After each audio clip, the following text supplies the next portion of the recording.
atsika zay vahiny dia faly izahay mandray anareo androany engany androany anareo no vahiny dia ho anao ny sarotra ho anao ny dera misandrata ny voninahitra ao. Amen.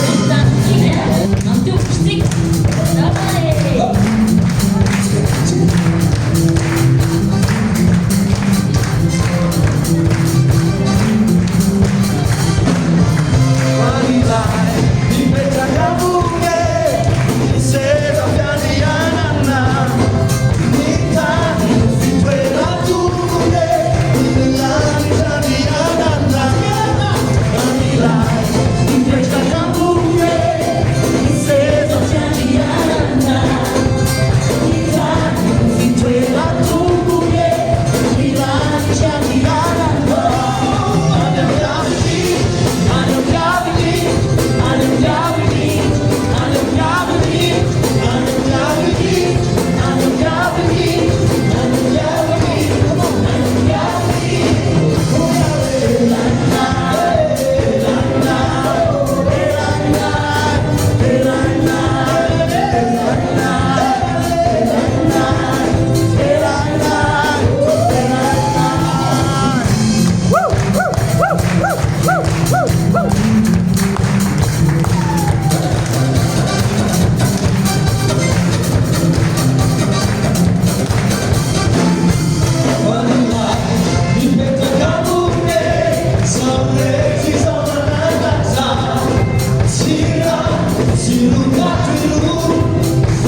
ao amin'ny Lioka toko fahafolo andininy fa 5:20 ka hatramin'ny 7:30 no tenin'Andriamanitra irahantsika mijery androany a. Dia manasanao ahako hamadika ny baibolinao na ny telefoninanao raha azonao atao a, dia aza asiana connexion mba tsy ho voasembasemba ny notification samihafa ianao a, fa azonao ampiasana nefany a ny telefona amakinao ny baibolinao. Lioka toko fahafolo andininy fa 5:20 ka hatramin'ny 7:30. Dia ho ajanontsika eo aloha ny baibolitsika fa fantatritsika tsara malaza dia malaza io andinin-tsoratra masina io fa miresaka ny amin'ny Samaritana tsara fanahy. Entsika foana ty fanoarana ty fa androantsika ndao hiezaka azo bebe kokoa araka ny tokony ho izy. Ijentsika androany a lehilahy anankiroa. Lehilahy anankiroa, ny anankiray mpahay lalàna ny fiantso azy, dia ny anankiray natsomy olona hoe raby na rabony.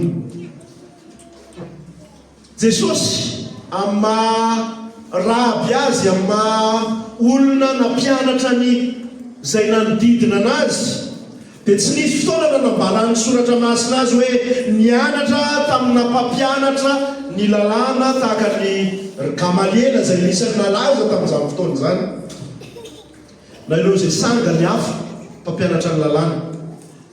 Fa fantatritsika hoe Andriamanitra raha izy tena no nandrotsaka ny fahalalana rehetra tao amin'ny Jesosy Kristy amin'ny olombelona feno azy, ma Andriamanitra ny tafinofo azy,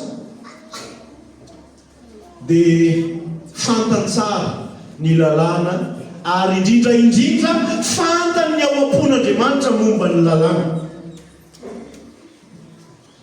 Voalaza ny soratra masina hoe i Jesosy rehefa mampianatra ny tenin'Andriamanitra na mampianatra ny lalàn'Andriamanitra dia tampahefana ka maro ny olona nanaraka azy sy niantso azy hoe raby, raby, tsy hoe mandraby fa raby. Dia raha jerentsika indray ho hitantsika rehefa aveo a ty ranamana anankiray ity izay mpampianatra ny lalàna, dia izy indray ilay nianatra ny lalàna, nahazo maro-pahaizana manokana nivoaka natsoina hoe mpahay lalàna. Amin'ny vanim-potoana ianantsika amin'izao fotoana izao a, dia misaraka ny amin'ny hoe mpahay lalàna amin'ny lalàna ny tany, dia mpahay lalàna izay tsara na avocat, ina ihany koa huissier sy ny sisa sy ny sisa, dia mikarakara manokana ny amin'ny momba ny ady sy raharaha maro samihafa eto amin'ny tany sy ny firenena. Fa tamin'izany fotoana izany dia nitambatra ny hoe mpahay lalàna sady mahay lalàna ny amin'ny tany sy ny firenena no nitambatra ihany koa izay mpahay lalàna izay mahay ny lalàn'Andriamanitra manokana. Dia ity ranamana anankiray ity a izay tsy voatonona ny anarana dia izy no antsoina hoe mpahay lalàna, manam-pahaizana zany ranamana. Ary resaka ny fanaovan'izy marala no nahazahoana an'ilay tantara, ilay fanoharana nataon'i Jesosy Kristy ny momba ny hoe Samaritana tsara fanahy. Fa momba izay Samaritana tsara fanahy izay, inona marina kay ny lesona azontsika ho tsoahina avy amin'izay. Dia ndao isika hoentaniko amaky avy eo amin'ny Lioka toko fahafolo andininy 5:20. Rehefa hita izany dia vakina amin'ny anaran'ny Tompo. Arindro nisy mpahay lalàna anankiray nitsangana ka nanakafanahy an'i Jesosy hoe mpampianatra ao, inona no ataoko andovako fiainana mandrakizay? Ary hoy izy taminy, inona no voasoratra ao amin'ny lalàna? Manao anao famakiana ho azy. Ary izy namalaka nanao hoe tiavan Jehovah Andriamanitra ao amin'ny fonao rehetra sy ny fanahinao rehetra sy ny herinao rehetra ary ny sainao rehetra. Ao Deutéronomie 4:9 ary tiavany namanao tahaka ny tenanao. Levitikosy 7:10 ary hoy Jesosy taminy, marina ny navalinao, ataovy zany dia ho velona ianao. Ijanona eo antsika dia avy eo anoia amin'ny teboka faro. Raha omena ataoko hoe lohateny ilay teboka voalohany dia hoe ry havana tokana ny mahatanteraka feno ny didy lehibe. Ao amin'ny 5:20 ka hatramin'ny 9:20 ny tsara antsika teo izany. Tokana no mahatanteraka feno ny didy lehibe. Mpahay lalàna, fariseo, ina ihany koa tokony manaraka? Sadoseo, ireo dia vondron'olona zay ny ao anatiny izy ireo raha miresaka an' Jesosy izy ireo, miresaka amin'ny Jesosy dia ny hamadrika an' Jesosy no tao an-tsainy.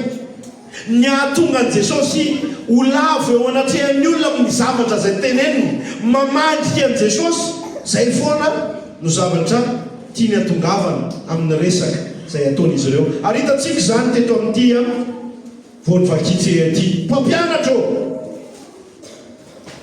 inona no tokony ataoko andovana ny fiainana mandrakizay? Dia Jesosy amin'ny maharaby azy dia fomba fanaon'ny olona tamin'izany fotoan'izany no hoe fanontaniana mipetraka, dia ny raby fanontaniana ihany no avaliny azy. Dia ozy izy Jesosy hoe mpahay lalàna ianao miresaka amin'ity, dia ahoana ny famakianao azy zany? Dia mazava ho azy ho valy soma tsara satria mpahay lalàna ilay miresaka eto, ilay fanontaniana. Dia ozy izy Jesosy Kristy hoe marina zay voalazanao zay, ataovy zay dia ho velona ianao.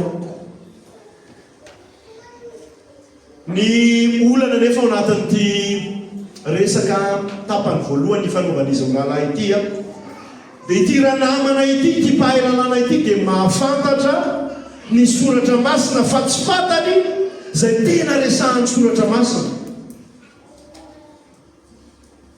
Betsaka isika no tahaka n'ity ranamana ity, fantatsika tsenjero ny soratra masina, indrindra no atao hoe verset clé, fa tsy fantatsika kory ny tena ao ambadiky ny fon'Andriamanitra amin'ny soratra masina zay teneniny. Eto miharihary fa samy hafa ny mahay ny lalàna sy ny mahatakatra ny tena fon'Andriamanitra ao ambadiky ny lalàna. Ary izay indrindra ny olona tanatin'ireto ty vondron'olona anankiray ty, ny mpahay lalàna, ny fariseo sy ny sadoseo, ny mpanoran-dalàna, hoe raha ny soratra dia hainy izy ireo, fa ny fon'Andriamanitra ao ambadiky ny soratra dia lavitra azy. Tahaka an'izany ihany koa isika hoe betsaka ny olona no mieritreritra hoe manara-dian'Andriamanitra nefa amin'ny molotra fotsiny, aty amin'ny saina fotsiny, eny amin'ny vavaka mihitsy fotsiny azy, fa lavitra azy ny fahatakarana ny ao am-pon'Andriamanitra. Fombafomba mpivavahana dia hainy hoe rehefa eto dia tokony hanandra-tanana aho, hainy hoe rehefa eto dia tokony handoalika aho, hainy hoe ohatr'izao ny antsoina hoe fanekempinoana, hainy hoe Jesosy no lalana sy fahamarinana ny fiainany, fantany zany, fa tsy mbola tena lalana ho azy sy fahamarinana ho azy ary fiainana ho azy tanteraka Jesosy. Betsaka ny olona tahaka an'izany. Tahaka ny mpanao mpahay lalàna ity dia betsaka ny olona mieritreritra hoe ny manao tsara, ny manaraka ny didy folo no ahafahana mandova ny fiainana mandrakizay. Izay mihitsy ny teneniny tiranamana ity, fantany hoe voafehy amin'ireo didy anankiroa ireo ny lalàn'Andriamanitra rehetra, hoe tiava an Jehovah Andriamanitra ao amin'iny fonao rehetra, ny sainao rehetra, ny fanahinao rehetra, ny herinao rehetra. Midika an'io dia hoe tiava ny Jehovah Andriamanitra ao amin'ny mahay anao rehetra, tsy saratsarana fa ianao rehetrarehetra manontolo mihitsy. Dia fantany ihany koa ilay didy lehibe faharoa hoe tiava ny namanao tahaka ny tenanao.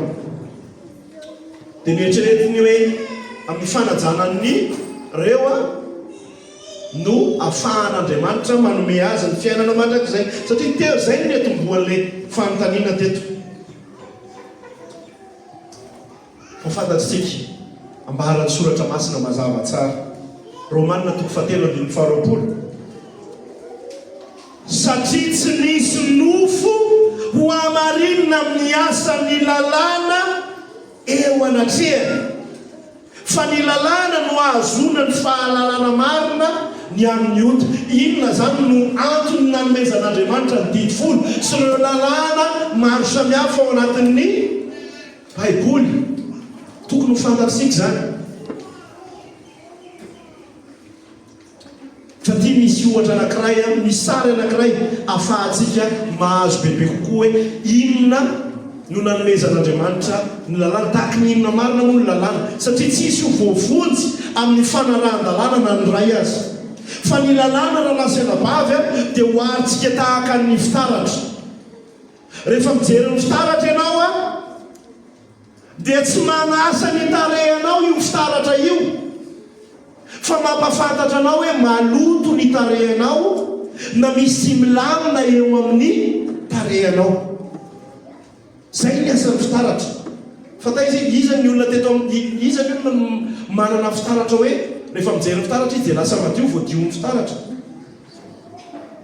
fa mampafantatra anao hoe misy tsy milamina eto, misy misy tainify eo amin'ny nifinao rehefa mijery eo ianao amin'ny borosy nify sy ny ohatr'izany. Dia tahaka an'izay ny lalàna, mampahafantatra antsika hoe zao tsy fahampiana eo amintsika, fa tsy afaka manafaka antsika amin'izay tsy fahampiana eo amin'ny fiainantsika izay.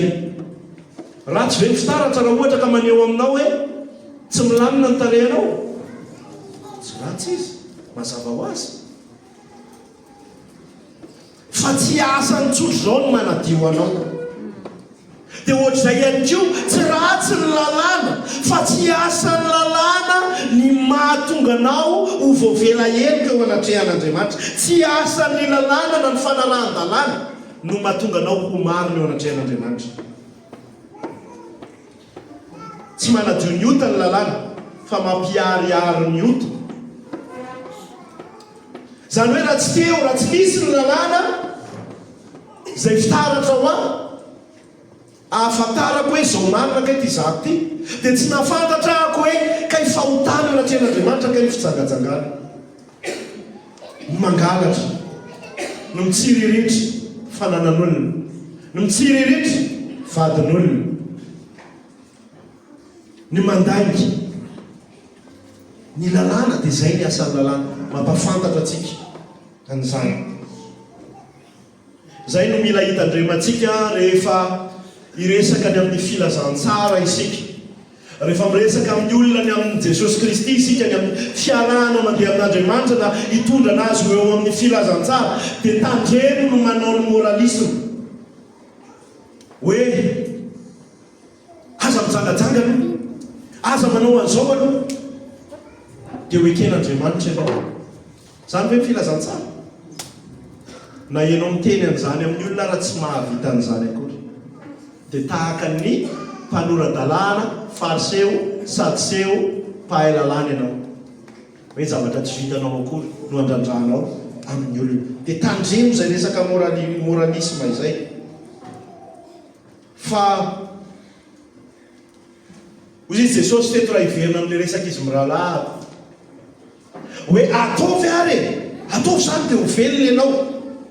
Tahaka ny miteny Jesosy eto hoe raha tian'i Jehovah amin'ny herinao rehetra ianao, ny sainao rehetra, ny fanahinao rehetra, amin'ny fotoana rehetrarehetra. Zay ny condition, amin'ny fotoana rehetrarehetra. Ary ihany koa tia ny namanao amin'ny fotoana rehetrarehetra, dia andova fiainana mandrakizay ianao. Marina ny tenin'i Jesosy.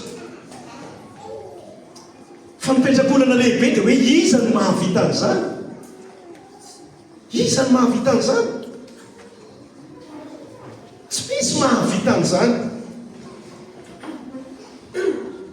manday misika raha mahasamy teny hoe zahako ty an Jehova amin'ny heroko rehetra, ny saiko rehetra amin'ny heroko hatramin'izay fotoan'izay ka hatraminy mandrakizay, na hoe tia namako amin'ny fotoana rehetrarehetra.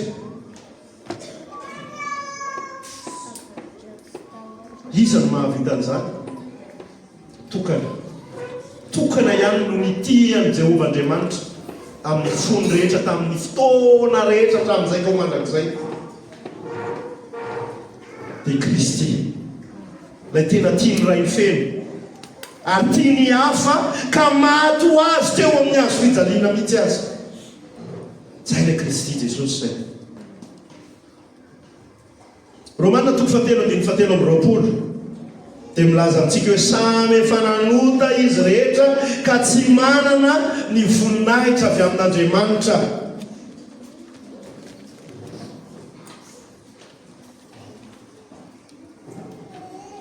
Dia raha iresaka ny olona momba ny Jesosy Kristy isika dia tsy hoe ilay moralisme andresahako teo hoe amboara aloha zao dia amboara aloha zao manatona an'Andriamanitra avy eo.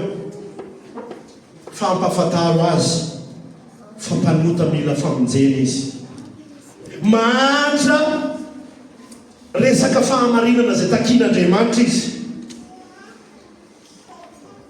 Ary zay ny tiany Jesosy ho resahana tamin'ity ranamany ity hoe raha mahavita an'izany rehetrarehetra zany dia tena ho velona tokoa ianao. Levitikosy 7:15 milaza an'izany hoe raha vitanao rehetrarehetra eo amin'ny fotoana rehetrarehetra dia ho velona tokoa ianao, fa saingy tsisy mahavita zany.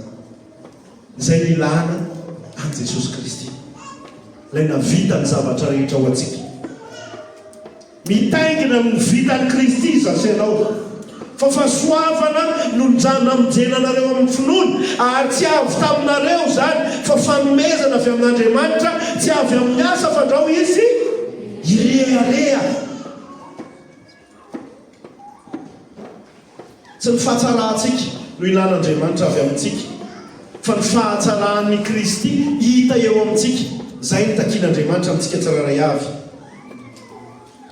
Kristy ilay navita ny zavatra rehetra, navita ny lalàna tsakany sy andavana ho anao. Zay ilay hoe mitaingina ny vitan'ny Kristy ho antsika tsiraray avy isika.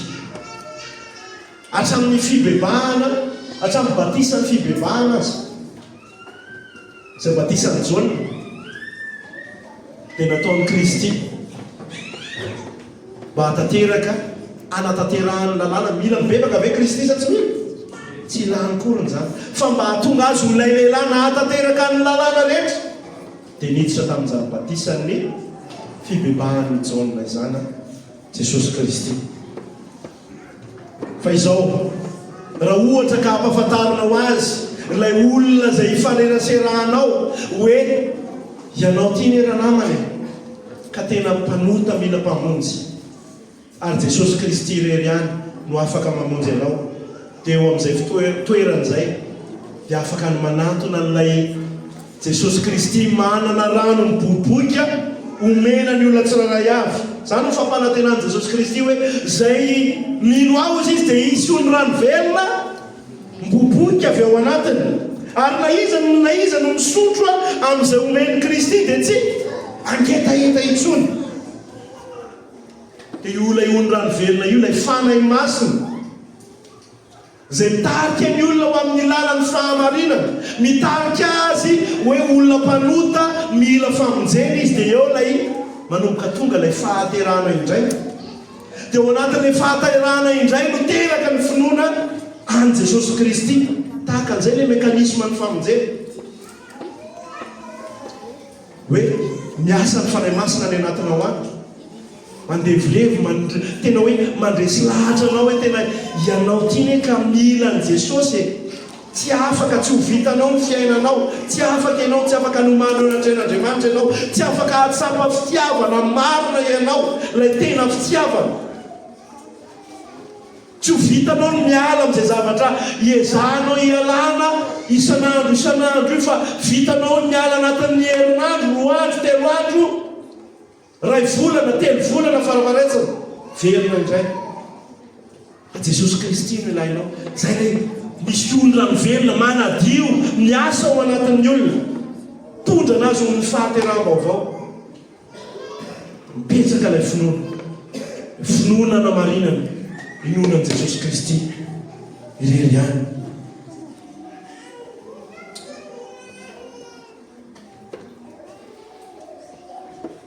Io fanahy io no ahatonga antsika hanahaka ny Kristy ho amin'ny fankamaminany ray amin'ny herintsika rehetra, ny saintsika rehetra, fanahintsika rehetra, ny mombantsika rehetra. Tsy kelikely.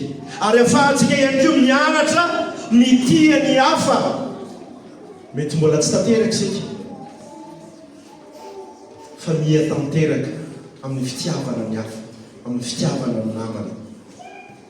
Aza resaka amin'ny namana izay indrindra, izay famaritana ny momba ny namana izay indrindra no resahan'ny soratra masina amin'ny teboka manaraka 19:20 ka hatramin'ny 7:30 miresaka ny amin'ilay Samaritana tsara fanahy. Dia miteboka faharoa zany eo anatin'io dia hoe ry iraka, iza daholo no iraka Jesosy eto?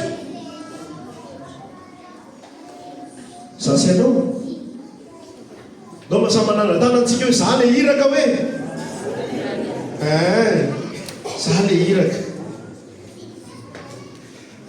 Zarao amin'ny hafa ny famondrapo efa noraisinao. Zay no teboka faharoa. Zarao amin'ny hafa ny famondrapo zay efa noraisinao. Ndaoka efa kitsika fa izy tahana maro tena ka nanao tamin'i Jesosy hoe iza no namako. Ary Jesosy namaly ka nanao hoe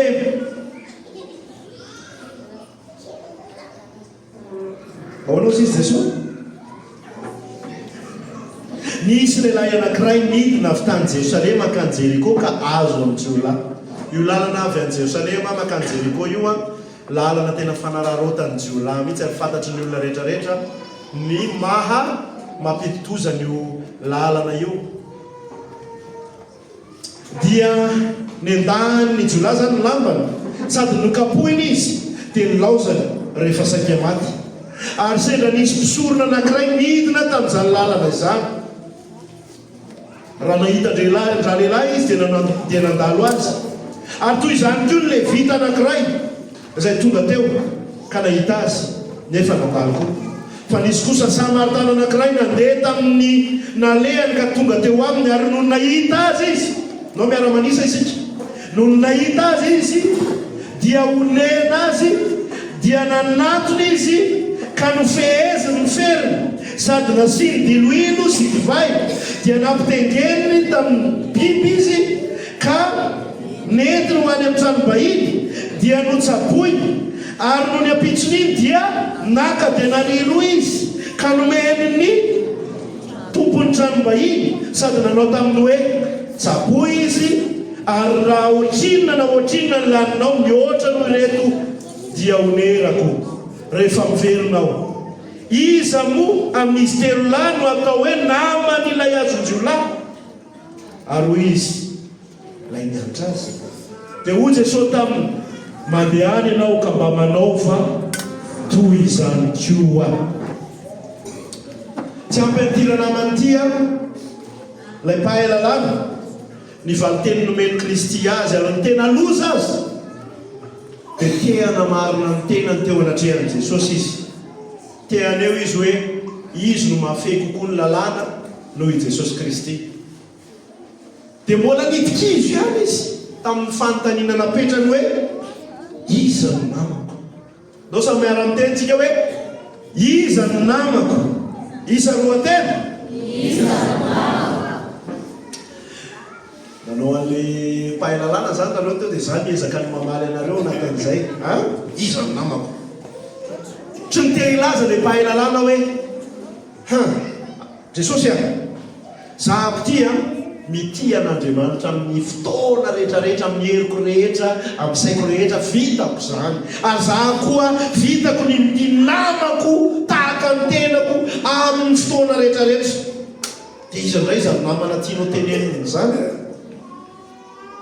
atadidio a rehefa manamary teny eo anatrehan'Andriamanitra ianao dia vao maika mampitikizo ny tenanao foana hoe Andriamanitra aveloa mba hanao an'ity zavatra anankiray ity le fahotany efa fantatrao io fa zao kosa ne ny antony afaka mba manao an'izany kosa ne ahy zao kosa ne nataony ray anina tamiko hoe mba rariny kosa raha ohatra ka hitoetra amin'izao mampitikizo ny tenantsika tahaka an'ity ranamanyity foana rehefa miezaka ny maramarina ny tenantsika raha zokiny tenitety hoe iza moa ny namako mazava ho azy raha ny fantakanina zany namana zany a dia reo olona mpiara-mianatra ny lalàna nianaka taminy reo jiosy nianana ane taminy reo olona zay tsara fanahy aminy dia reo ny namana sady zay ihany koa ny fahazahoantsika azy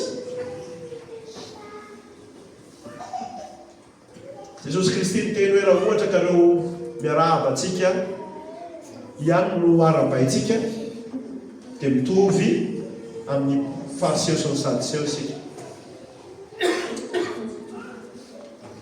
fa tety Jesosy tamin'ny ditatary ity tamin'ilay fanontaniana hoe iza no namako le napetraka reo teo no naka fanoharana momba n'ilay Samaritana tsara fanahy ary retin'i Jesosy tena lalina dia lalina ilay resaka niainga avy tamin'ilay fanontaniana hoe iza moa no namako mila fantarintsika aloha ilay hoe Samaritana ny Samaritana raha ho an'ireo jiosy zay miaino an' Jesosy tamin'ity fanoharana ity dia tsy haiko nareo na efa naheno an'ity fomba fitenin'ny mamanay ity indraindray a hoe ny Samaritana dia fatritran'olona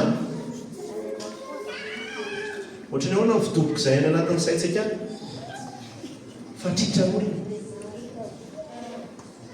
dikan'izany fatritran'olona zany a olona tsisy ilava anazy olona fanambany olona tena farak'izay tsy izy ho an'ny olona tamin'izany fotoana izany raha hoe miresaka ianao hoe Samaritana ianao amina jiosy anankiray miantso miantso ny jiosy anankiray ho Samaritana dia tahaka ny manompa an'ilay jiosy izy ny amin'ny fitenenanao hoe Samaritana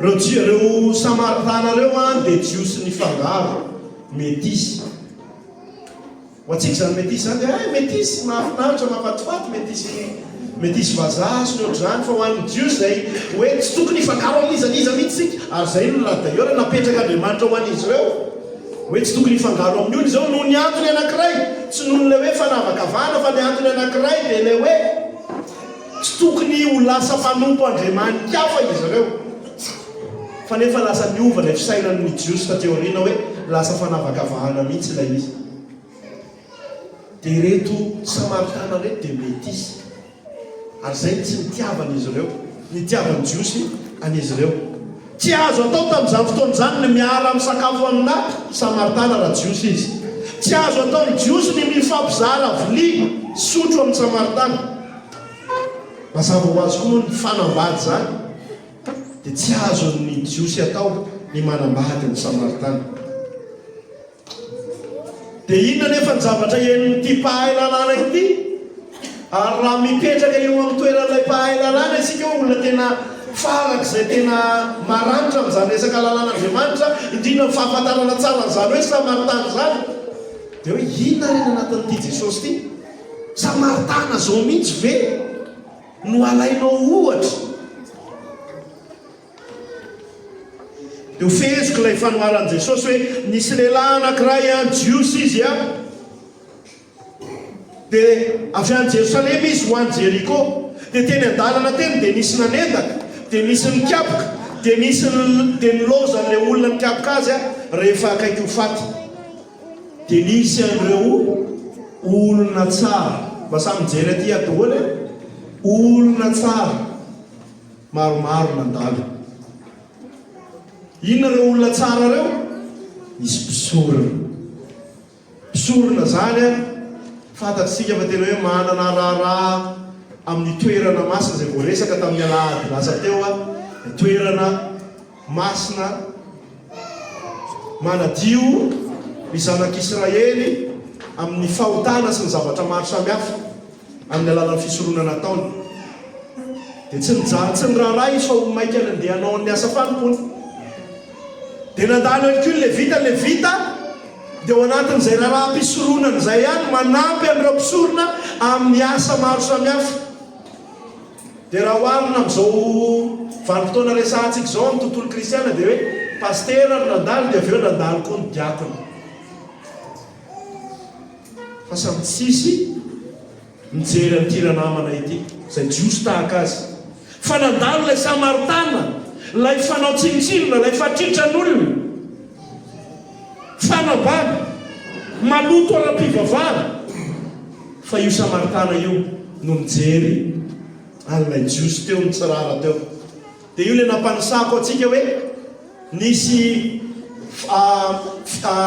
enti-milaza zay anankifolo hitatsika miresaka ny action nataony lay samaritana. nahita izy oneny izy nanatony izy nofeheziny ny feriny nasiny divay sy diloilo le fery nampitengeniny ny apondrana. bibly moa zany voalaza eto fa mety hoe apondra. dia ina nataon'le samaritana zany lay jiosy mpanambany azy no napetrany teo ambonin'lay apondra, fa izy mandeha tongotra makany amin'ny lay toeram-pitsabony. mitsaboiny naka denari roa izay eo amin'ny karaman'olona mandritry ny 2-3 herinandro eo le denari. dia nomeny an'ilay olona anankifolo be zao ny action nataony tiranamana ity tamin'ny olona zay tsy tia azy mpanambany azy. ajerentsika ny amin'ny fiainantsika andavanandro dia raha mahatsapa ny tenanao hiraka ianao satria miverina amin'izay hoe mahiraka atsika tsiraray avy izay tokony izara ny filazantsara. dia misy ireo olona zay everitsika fa tsy mendrika ho iantrana na ny antran'Andriamanitra aza tsy tokony ho mendrika azy satria olona mpanopa, olona mpanao kolikoly.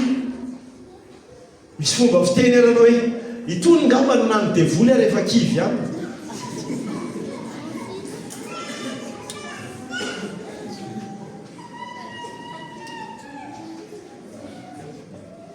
dia ireny mihitsy no faritan'ny Kristy hoe namana. tahaka ity samaritana ity rehefa nanontany Jesosy tamin'ny farany hoe iza ny namany tamin'ireo nandalo rehetrarehetra, dia namaly le ranamana fahalalana hoe ilay miantra azy, ilay samaritana, ilay olona fanambany, ilay olona fanao tsinitsinina. dia ny zavatra tena ambara ty tantaran'ny samaritana ity dia ilay hoe ny namana dia tsy lay eritreretintsika hoe namana fotsiny, fa ny tokony ho tiavintsika tahaka ny tenantsika. ilay namana tokony ho tiavintsika tahaka ny tenantsika dia ireo olona tena samihafa amintsika, le olona ambaninao rehefa mieritreritra azy ianao. tafiditra anatin'izany sy mialatsiny ahako fa mety manaro saro antsika fandraindray na ny fifandraisana amin'ny mahakotie sy ny mahamerina, ny mahandrina sy ny mahaova sy ny mahandevy taranaka. dia ilay mifanohitra, ilay mifanalavitra na amin'ny ma hoe ianao ilay ohatry ny olona tena novainy filazantsara, dia misy olona tena mpiara-miasa aminao, olona tena farak'izay mpatritran'olona. ino ny tian'Andriamanitra ho tiavinao tahaka ny tiavany tenanao? ino ilay namanao?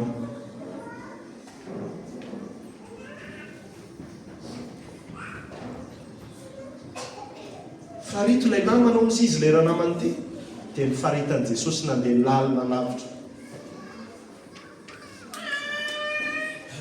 azay ny indraindray ny tsara hoe alao aloha tsy manontanytany na alao aloha tsy mahalala satria eto ianao zany tonga dia tsy afa miala mihitsy.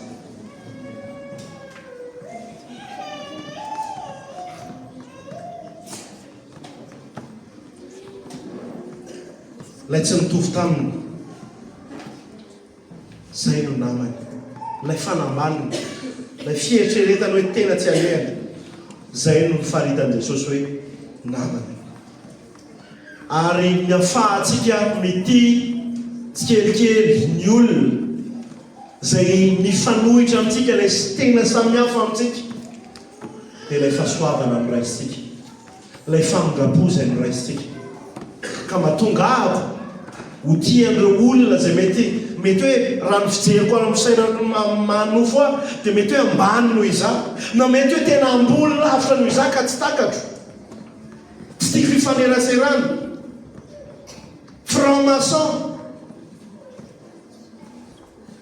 sy ny sisa, mpanao sorona, reny ilay namantsika reny ilay tokony ho tiavintsika ary izarantsika. Na tena fitiavana, ilay fitiavana dia ilay mizara ny vaovao mahafaly, ilay mijoro mahiraka asy ianao. Ny fahasoavana no ahafahantsika mandeha mihoatra no mitakiny lalàna, mandeha mihoatra no ilay hoe namana ilay mifandray amintsika fotsiny. Ary raha fanontaniany ty mpahay lalàna ty dia ilay hoe iza ny namako, fa ny an'i Jesosy manokana kosa dia ilay hoe ianao io ve tian'ireo ilay tena hafa no ianao, indrindra reo tsy tianao jerena akory, tsy tianao eritreretina akory. Fa izao tsy tia ambarako ty no tanjona voalohan'ity texte ity fa rehefa vakina amin'ny fahazavan'ny filazantsara dia mampatsiahy atsika ny Kristy ity sara amin'ny Samaritana ity.